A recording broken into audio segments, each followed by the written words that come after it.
आर्यन फिर से उस दिन की तरह बिहेव करने लगा है। वो अपने आप को ब्यूटीफुल बता रहा है, बड़ा होकर फिल्म की हीरोइन बनना चाहता है। Doctor Agarwal, this is serious. You have to do something for my son. Rohit बेहद टेंशन में फोन पर डॉक्टर अग्रवाल से आर्यन को ट्रीट करने की रिक्वेस्ट कर रहा था। डाइनिंग टेबल पर सनी और रिया सनी के मोबाइल में देखकर हंस रहे थे। रोहित बालकनी में फोन पर डॉक्टर अग्रवाल से बात कर रहा था। डॉक्टर अग्रवाल एक समझदार और एक्सपीरियंस डॉक्टर थे। वैसे तो रोहित उनकी हॉस्पिटल का मालिक था, मगर रोहित को डॉक्टर अग्रवाल के लिए बहुत रिस्पेक्ट थी। डॉक्टर अग्रवाल ने रोहित को समझाते हुए कहा, देखो रोहित, हर इंसान की अपनी प्रेफरेंस होती है। उसे कोई चीज अच्छी लगती है, कोई चीज बुरी लगती है। हम कितनी भी कोशिश करें, हम किसी बच्चे के अंदर जबरदस्ती किसी भी चीज के लिए प्यार या नफरत पैदा नहीं कर सकते। ये सब कुदरती होता है। यू नो, बाय बर्थ जैसे मुझे कॉफी पसंद है और तुम्हें चाय। आर्यन को शायद वो सारी चीजें अच्छी लगती हैं जो आमतौर पर लड़कियों को पसंद हों। ये कोई बीमारी नहीं है। इससे ना तो उसकी हेल्थ का कोई लेना देना है और ना ही उसकी मानसिकता का। He is as normal as you and me. जब रोहित ने इन चीजों पर कोई रिएक्शन नहीं दिया तो डॉक्टर अग्रवाल ने एक लंबी सांस छोड़ते हुए कहा, देखो Rohit, I will send doctor Ayesha as soon as possible. Till then, जितना हो सके आर्यन को खुश रखो. Make observations and note down. We will do the best we can for Aryan. Rohit ने धीमी आवाज में डॉक्टर अग्रवाल से कहा, thank you very much. Rohit phone काटने वाला था, तब डॉक्टर अग्रवाल ने उसे रोकते हुए कहा, होल्ड रोहित, एक्चुअली मैं तुम्हें कॉल करने ही वाला था। आज शाम को डॉक्टर अमृता हमारे हॉस्पिटल में सर्जरी करने वाली हैं। I thought you would like to meet her. Rohit को इस वक्त आर्यन का टेंशन तो जरूर था, मगर डॉक्टर अमृता को मिलना उसके लिए उतना ही जरूरी था। वो अपनी दादी के इलाज के लिए डॉक्टर अमृता से किसी भी तरह मिलना चाहता था। रोहित ने डॉक्टर अग्रवाल से कहा, डॉक्टर प्लीज मेक श्योर मैं डॉक्टर अमृता से 5 मिनट के लिए मिल पाऊं। रोहित की बातों में अर्जेंसी देखकर डॉक्टर अग्रवाल ने उसे कहा, ऑफ कोर्स, मुझे पता है ये तुम्हारे लिए कितना इम्पोर्टेंट है। तुम ठीक 5 बजे हॉस्पिटल आ जाना। आई विल मेक श्योर कि वो तुम्हें मिले। रोहित ने डॉक्टर अग्रवाल को थैंक्स कहकर फोन काट दिया। डाइनिंग टेबल पर सनी धीरे से रिया को पूछने लगा, वैसे गुरु, तुमने कल रात को गेम में लॉगिन क्यों नहीं किया? सब लोग तुम्हारा इंतजार कर रहे थे। फ्रांस की टीम हमारी इंडियन टीम पर भारी पड़ गई। अगर तुम होते तो ऐसा नहीं होता, हम जीत गए होते। तब रिया ने बिना सोचे सनी को सलाह देना शुरू कर दिया, कितनी बार कहा है, फ्रांस की टीम का अटैक स्ट्रॉन्ग है पर उनका डिफेंस कमजोर है। अगर तुम टीम बनाकर उनके डिफेंस को तोड़ो तो उन्हें हराना आसान है। और तुमसे भी मैंने कितनी बार कहा है, तुम गेम खेलते वक्त ये ध्यान रखो, आर्म्स एंड एम्यूनिशन के साथ हेल्थ हमेशा 60% के ऊपर रखनी चाहिए। सनी पहली बार आर्यन के सामने बैठकर ये सारी बातें कर रहा था। कोई बात को लेकर बहुत एक्साइटेड हो रहा था कि जिसे वो गुरु मानता है, जो गेमिंग की दुनिया का सुपरस्टार है, वो स्वीट एंजल और कोई नहीं बल्कि उसका अपना भतीजा आर्यन था। सनी के मन में एक डाउट था जिसे वो क्लियर करना चाहता था। उसने आर्यन से पूछा, एक बात बताना, तुम ये गेम में लॉगिन करते कहाँ से हो? रिया को समझ में आ गया कि ज्यादा प्रश्नों का उत्तर देने से कंफ्यूजन बढ़ सकता था, जिससे उसकी और आर्यन की पोल खुल सकती थी। रिया ने जवाब नहीं दिया। उसने सनी की तरफ देखकर एक आंख मारी। सनी भी समझ गया कि कुछ राज राज ही रहे तो अच्छा होता है। बालकनी में ट्रेडमिल पर चल रहे रोहित ने सनी को अपने पास बुलाया। टॉवल से अपना शरीर का पसीना पोंछते हुए रोहित ने सनी से पूछा, क्या बात कर रहे थे तुम आर्यन के साथ? आज तक तो मैंने तुम्हें और आर्यन को इस तरह बातें करते हुए नहीं देखा। इस पर सनी हड़बड़ा कर बोला, कुछ नहीं, पूछ रहा था कि उसे स्कूल जाकर पढ़ना ज्यादा पसंद है या फिर होम टीचिंग। रोहित और सनी अभी बात कर ही रहे थे कि पीछे से रिया ने आवाज लगाई, excuse me gentleman, I am going to the shower. उसके बाद मैं और डैड मूवी देखने जाएंगे। एंड चाचू प्लीज आप देखिए मेरा चॉकलेट मिल्कशेक और चॉकलेट डोनट तैयार हुआ या नहीं। इतना कहकर रिया अपने बेडरूम में चली गई और दरवाजा भी बंद कर दिया। रोहित और सनी समझ नहीं पा रहे थे कि आज आर्यन के साथ हुआ क्या था। आर्यन में इतना कॉन्फिडेंस आखिर आया कहां से था? जो आर्यन अपना नाम बोलने से भी डरता था, वो आज सुबह से किसी विंग कमांडर की तरह सबको ऑर्डर किए जा रहा था। बेडरूम में शावर में जाने से पहले रिया ने आर्यन का वार्डरोब खोला और उसकी पसंद के कपड़े निकाल लिए। ब्लू जीन्स और ब्लैक टी शर्ट। आर्यन का स्पोर्ट शूज का कलेक्शन भी रिया को बहुत पसंद आया। रिया ने गौर से बेडरूम की दीवारों पर आर्यन की लगी तस्वीरें देखीं। उसे अब भी यकीन नहीं हो रहा था कि कैसे कोई बिल्कुल उस जैसा दिख सकता था। आर्यन और रोहित की एक तस्वीर पर रिया की नजर अटक गई।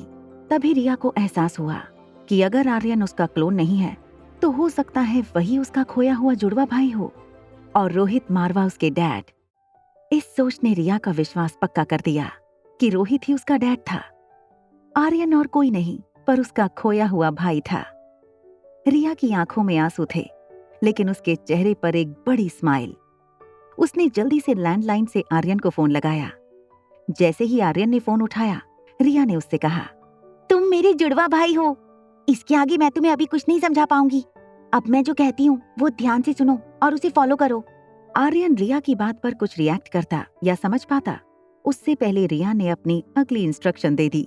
देखो, मैंने डैड से कहा है कि वो मुझे फिल्म दिखाने ले जाएं। तुम भी मम्मा के साथ पास वाले थिएटर में आ जाओ। आर्यन बालकनी में जाकर चुपके से बात कर रहा था। उसने रिया से पूछा, मगर मैं उनसे क्या कहूँ? रिया ने फिर से अपना हाथ माथे पर मारा और कहा, ओफो, इतना भी नहीं समझते। मम्मा को कन्विंस करना बहुत आसान है। उनके सामने जाओ, प्यारी सी स्माइल दो और कहो आज मुझे मूवी देखने का मूड है। बस मम्मा सारे काम छोड़कर तुम्हें मूवी दिखाने ले आएंगी। मैं चाहती हूँ कि मम्मा और डैड एक दूसरे के साथ बैठकर फिल्म देखें। मैं डैड को पहले ही थिएटर के अंदर ले जाऊंगी। तुम सिर्फ इतना ध्यान रखना कि थिएटर में अंधेरा होने के बाद तुम मम्मा को लेकर अंदर आना, फिर मेरी साथ वाली सीट पर बैठ जाना। We are taking our parents on a movie date. अब जल्दी करो, बहुत जल्द हम चारों एक साथ एक ही घर में रहने वाले हैं। इतना कहकर रिया ने फोन रख दिया और आर्यन के कपड़े लेकर बाथरूम में चली गई। Presidential suite 2402। ये सुनकर आर्यन बहुत खुश हो गया कि अनिका ही उसकी मॉम थी। उसने बेडरूम में जाकर अनिका को देखा तो अनिका अभी भी सो रही थी। उसने ज्यादा से ज्यादा नींद लेनी थी ताकि बुआ के ऑपरेशन के वक्त उसे फिजिकल या मेंटल थकान महसूस ना हो। आर्यन को जो भी करना था बहुत जल्दी करना था। फिल्म बस कुछ ही देर में शुरू होने वाली थी। आर्यन बेड पर चढ़ गया। दबी सी नाजुक नाक, गोरा रंग, लाल गाल देखकर आर्यन को लगा जैसे उसके अपने चेहरे की बनावट बिल्कुल अनिका के चेहरे जैसी थी। अनिका को देखकर रिया की बातों में आर्यन का विश्वास और भी पक्का हो गया। अनिका ही आर्यन की मॉम थी। आर्यन अनिका को झटके से नहीं उठाना चाहता था, इसलिए धीमी और प्यारी आवाज में अनिका को बुलाने लगा। मॉम, मॉम, मॉम, जागो मॉम, इट्स मॉर्निंग। अनिका ने जब धीरे धीरे आंखें खोलीं तो उसके सामने आर्यन का प्यारा चेहरा था। उसने अपने दोनों हाथों से आर्यन के चेहरे को पकड़कर उसे चूम लिया, फिर उसे अपनी बगल में सुलाकर हक करके बोली, good morning my sunshine, very good morning. क्या बात है, आज सुबह सुबह इतना प्यार आ रहा है मम्मा पर? कुछ चाहिए तुम्हें? आर्यन तो चाहता था कि बस सारा दिन अनिका उसे यूं ही प्यार करती रहे, मगर उसे रिया की इंस्ट्रक्शंस भी फॉलो करने थे। आर्यन ने बड़ी ही पोलाइटली अनिका से पूछा, मॉम, क्या हम फिल्म देखने जा सकते हैं प्लीज? अगर रिया ने ऐसी जिद किसी और दिन की होती तो अनिका बिल्कुल नहीं मानती, मगर आज जिस तरह से आर्यन ने रिक्वेस्ट की थी वो उसे मना नहीं कर पाई। ऑपरेशन 5 बजे का था। अनिका ने सोचा कि 3 घंटे की फिल्म पूरी करके वो हॉस्पिटल चली जाएगी। उसने आर्यन के सर पर हाथ घुमाते हुए कहा, okay darling, now come on get ready, हमें जल्दी निकलना होगा।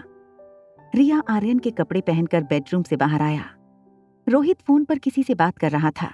वो कह रहा था, मेरी आज की सारी अपॉइंटमेंट कैंसिल कर दो। पहले मैं मेरे बेटे के साथ फिल्म देखने जाऊंगा और वहां से सीधा लाइफ केयर हॉस्पिटल।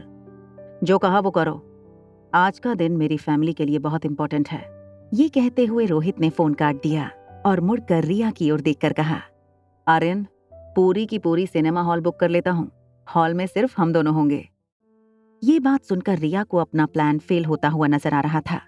उसने तुरंत अपनी दूसरी डिमांड रख दी, अगर हम पूरे हॉल में अकेले ही होंगे तो हम घर पर भी फिल्म देख सकते थे।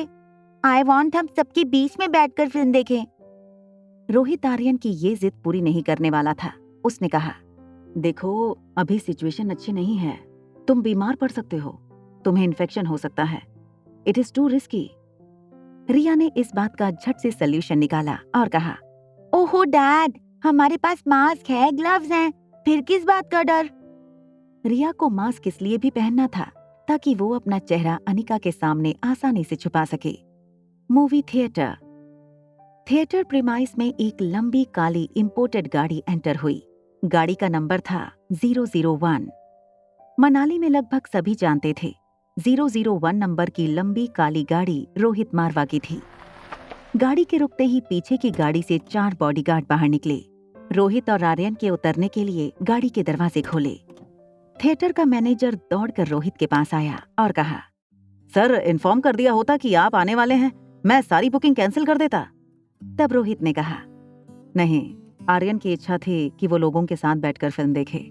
मैनेजर ने हंसकर आर्यन की ओर देखा और कहा, गुड चॉइस, फिल्म का असली मजा तो लोगों के साथ बैठकर देखने में ही आता है। मैनेजर ने रोहित और आर्यन को इशारा करके अंदर आने का न्योता दिया। प्लीज वेलकम सर, मैं आपको आपकी सीट पर छोड़ देता हूँ। मैनेजर रोहित के आगे चल रहा था। रिया रोहित का हाथ पकड़कर पीछे चल रही थी, लेकिन वो तेज दौड़ते हुए रोहित को जल्दी चलने की जिद करने लगी। वो चाहती थी कि वो जल्दी से थिएटर के अंधेरे में सीट पर बैठ जाए ताकि अनिका के आने पर अनिका उसे देख ना सके। मैनेजर ने टॉर्च जलाई और रोहित और आर्यन को बॉक्स सीट की ओर ले गया। बॉक्स सीट में सिर्फ 2 लोगों के बैठने की जगह थी। ये देखकर रिया ने कहा, नहीं, हम यहाँ नहीं बैठेंगे, मुझे बिल्कुल लोगों के बीच में बैठना है। मैनेजर ने हंसते हुए कहा, नो प्रॉब्लम सर, आप इस रो में बैठ जाइए, ये रो पूरी खाली है, सुबह का टाइम है, ज्यादा लोग नहीं हैं, please have a seat. Rohit और रिया दोनों सीट पर बैठ गए। मैनेजर ने फिर से रोहित को पूछा, sir, in case you want anything, I am standing at the door, enjoy your movie sir, enjoy the movie Aryan baba. Seat पर बैठते ही रोहित अपना फोन निकालकर मैसेजेस पढ़ने लगा। रिया का ध्यान अब भी थिएटर हॉल में आने वाले लोगों पर था।